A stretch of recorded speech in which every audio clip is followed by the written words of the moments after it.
Robertito Funes Ugarte. Robertito y Paula. ¿Cómo te va? andan? Bien, Leandro, ¿cómo te va? Buenas tardes. Bueno, escuchaba lo que vos decías, ¿no? Se ha sentido fuerte esto de no poder movilizarse durante prácticamente un año y medio. Y uno de los análisis que se han hecho fue que de repente al Frente de Todos le faltó justamente una de estas fibras importantes, que es la de la movilización, ¿no? Allí en la calle. ¿Vos coincidís con este análisis que faltó un poco de calle, de territorialidad, de lo que fue la previa a las PASO? Bueno, sí, faltó, pero no fue un error político. Fue una medida consecuente a partir de la responsabilidad que tenemos nosotros por gobernar la Argentina. Mientras la oposición a los pocos días de que se habían pedido las primeras medidas de cuidado salió a denunciar una infectadura y movilizó en 7 oportunidades casi, podríamos decir de manera irresponsable, porque todavía la campaña de vacunación no estaba en marcha, a un sector de la política, nosotros estábamos obligados a hacer exactamente lo contrario. Teníamos que quedarnos en casa, dar el ejemplo.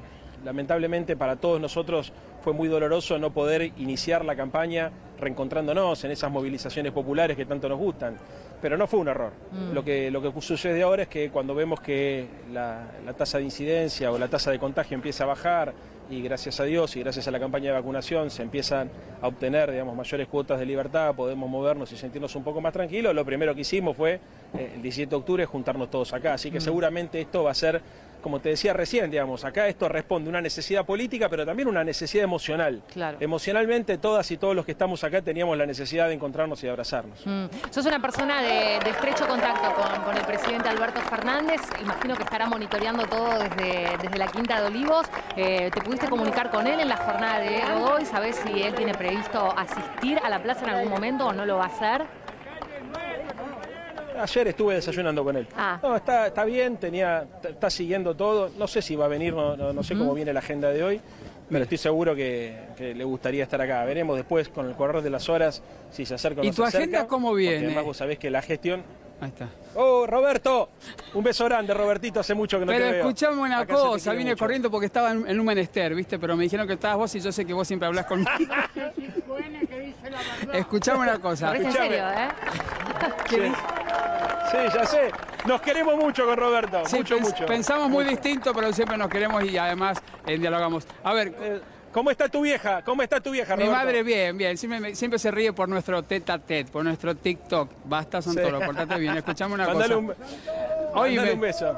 Ahí nos está mirando. Llega en poco el 15 de noviembre. Sos uno de los pocos candidatos de la oposición que dialoga con todos. Yo siempre te lo digo, siempre estás hablando con todos los de la oposición. Te sentás, conversás con periodistas que también quizás no son afines al gobierno y demás, pero lo cierto es que vos das siempre la cara. ¿Qué ves del otro lado en estos momentos tan particulares que estamos ya a casi menos de un mes de las elecciones? ¿Cómo están las aguas? ¿Están más calmas, más divididas? ¿Están más preocupados? ¿Qué sé yo? Es lo que me sale preguntarte a vos, mi querido, porque sos muy sincero en tus respuestas. A ver. Mira, Roberto, la verdad, la oposición es heterogénea y de todo hay sectores responsables, hay sectores irresponsables. Lo que más nos preocupa a nosotros es la agenda de la ultraderecha, cómo está copando y cómo está condicionando a Juntos por el Cambio. Si yo te hubiese dicho hace 6 meses atrás, por ejemplo, que iban a hacer campaña proponiendo reducir derechos laborales, me hubiese dicho que era impensado. O si te hubiese dicho, por ejemplo, que iban a recorrer las villas de la ciudad diciendo que lo que había que hacer era, no sé, ajuste fiscal o reivindicando a Caballo, me hubiese dicho que era una locura. Entonces, que estas cosas ahora se empiecen a dar, hablan de un clima de época que es global. Vos sabés bien, Roberto, que sos un tipo informado, que en el mundo está pasando algo parecido con Vox, ha pasado en Brasil con Bolsonaro, en Estados Unidos con Trump. Bueno, me preocupa mucho esto, me preocupa esa agenda reaccionaria y me preocupa además que se junten. Es una derecha que tiene una agenda reaccionaria y que lamentablemente me parece que termina condicionando a la derecha más racional. Hoy recién Filmos hablaba de un posible diálogo, ¿no? Después de que Pablo comentaba que había leído la carta de Massa o una entrevista que hizo la Massa en Infobae. Entonces, ¿está abierta la posibilidad de diálogo? A ver, te lo digo como argentino, que estoy cansado de ver a los políticos pelearse, de verdad, ¿eh? No me gusta ver a los políticos pelearse porque hay muchos sectores que están siendo olvidados en cierto momento, por un lado y por el otro. Pero preguntarte la voz directamente, ¿no? Si es posible verlos conversar de una manera más amable. Mira, es imprescindible. La Argentina tiene desafíos muy importantes y tiene restricciones también muy importantes. Te voy a poner un caso. Si no resolvemos el conflicto de la deuda externa, no podemos resolver el crecimiento ni podemos luchar contra la inflación. Por supuesto. Y para resolver el conflicto de la deuda externa necesitamos un acuerdo de todas las fuerzas políticas, porque la deuda no la va a pagar Alberto, la va a pagar Alberto, el próximo presidente y el otro y el que viene, porque han tomado deuda 100 años. Claro, entonces se necesitan acuerdos, se necesita consensos. Lo que tenemos que lograr, me parece, son métodos de construcción de consensos que eviten que la oportunidad de encontrarse sea una forma de capitalizar hacia adentro de los espacios políticos. Porque ha pasado, por ejemplo, te acordarás, hace un par de meses atrás, con el tema de las reglas del juego de la elección, donde el ministro del Interior, Guado de Pedro, había convocado a algunos referentes de la oposición y como trascendió la foto, sectores de la oposición le hicieron linterna a los que habían ido a la Casa Rosada para ver quién era más duro. Entonces, cuando a veces los partidos políticos o los frentes no tienen resuelto su liderazgo, muchas veces las posiciones más radicalizadas son las que terminan ganando espacio, porque si hay un sector racional que dice, bueno, dialoguemos con el gobierno para ver cómo encaramos una elección en el marco de una pandemia, no falta un sector más duro, más irracional, más irresponsable en realidad, que los acusa de pactistas. Entonces volvemos al punto cero. Claro. Para bailar el tango hacen falta dos, bueno, para el diálogo político también. Nosotros tenemos predisposición, ojalá después de las elecciones podamos encontrar por lo menos una mesa para definir comunes denominadores. Es imprescindible, no para la suerte del gobierno de Alberto, para la suerte de la República Argentina. Ahora, Leandro, ¿y se puede dialogar? Porque un poco lo que te preguntaba Robertito viene en línea con estas declaraciones de Sergio Massa en la jornada de hoy, que él dice que después de las elecciones se va a hacer un llamado a la oposición, al empresariado y a todos los sectores para no reactivar el diálogo y convenir en algunos puntos básicos en los que todos tienen que estar de acuerdo para que la Argentina de la pospandemia pueda salir adelante. La pregunta es si se puede, ¿no? Con este nivel de oposición que, por ejemplo, no dio el quórum para la ley de etiquetado, con el empresariado que sigue remarcando los precios. Digo, ¿hay margen para eso? Y sobre todo teniendo en cuenta si además se vieran reforzados por los resultados de las elecciones de noviembre. ¿Va a haber margen para ese consenso y ese diálogo? Siempre hay margen. Y si no hay margen hay que crearlo. Siempre hay margen. Mira, es cierto, nosotros cuando vimos la actitud que tomaron la semana pasada, no, la anterior en el Congreso, no dando quórum para votar una ley tan necesaria como la de etiquetado frontal, nos decepcionamos. Porque nos parecía que, además, la habían votado ellos en el Senado. Era incomprensible que no dieran quórum en el Parlamento para generar un daño político, porque la verdad que estábamos todos de acuerdo que esa ley tenía que salir y va a salir. Ahora, nosotros como gobernamos tenemos la responsabilidad de articular los consensos. El presidente de la Nación, Alberto, y la vicepresidenta de la Nación, los tres lo tienen perfectamente claro. Hay que construir condiciones para el diálogo político independientemente del resultado electoral. La Argentina tiene problemas tan graves que si no podemos construir consensos básicos, aunque sea saber que no nos vamos a poner de acuerdo en todo, pero en algunas cosas es imprescindible.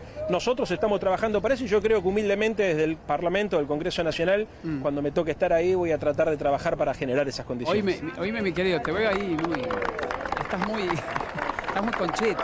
Con el clamor popular. Con tu camisa de jean y todo allí, ¿no? Con tu denim. Oíme una cosa, decime qué sensación tenés o te quedó después de este debate que vimos, ¿no? Donde hasta el presidente se lo escuchó hablar y decir que, por ejemplo, no es muy viable la doble indemnización. A ver, eso fue algo que alarmó, que fue título de todos los diarios. Y preguntarte a vos, ¿no?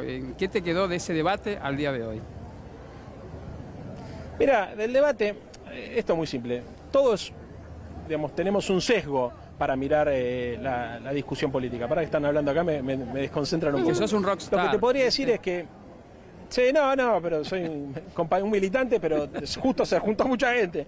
Te decía, mira, a ver, la primer conclusión que podemos sacar es que podemos tener dudas acerca de quién lo ganó, pero que lo perdió Milei, no tenemos ninguna duda, ¿no es cierto? No pudo construir una oración con sentido, con coherencia, me parece que quedó desnudo frente a la opinión pública, incluso los sectores más liberales y más racionales. De eso estamos todos de acuerdo. Después algunos dicen estuvo mejor Santoro, otros dicen estuvo mejor Miriam, otros dicen estuvo mejor Vidal.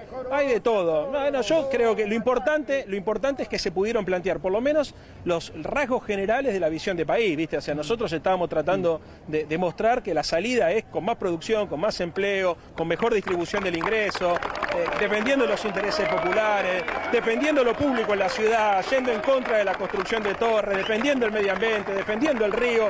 Esa fue un poco la construcción de nuestro discurso. Y creo que la gente vio que del otro lado había una mirada menos solidaria y si se quiere, digamos, más elitista. Pero bueno, ahora es más difícil escuchar. La última antes de pedirte, porque la gente está allí, bueno, ya con el comienzo comienzo de este día tan particular para los peronistas. ¿Cómo te preparás para el 14 de noviembre, ¿no? A ver, fue una sorpresa lo que sucedió en las elecciones pasadas, pero ¿están preparados ya para lo que puede llegar a ser un resultado quizás similar o no? ¿Lo pensaste? No sé con quién lo comentás, pero me interesa tu opinión, ¿no? Tu bajada por ahí.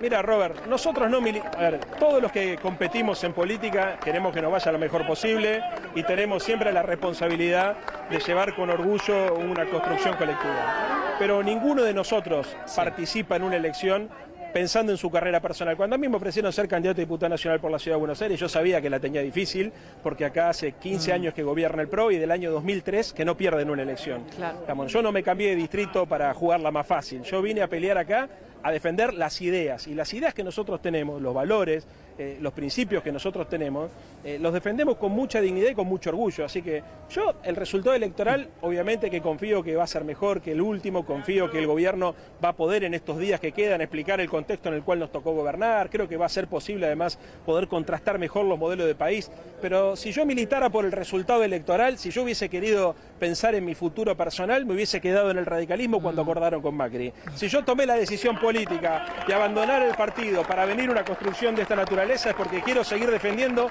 las banderas por las cuales empecé a militar cuando era pibe.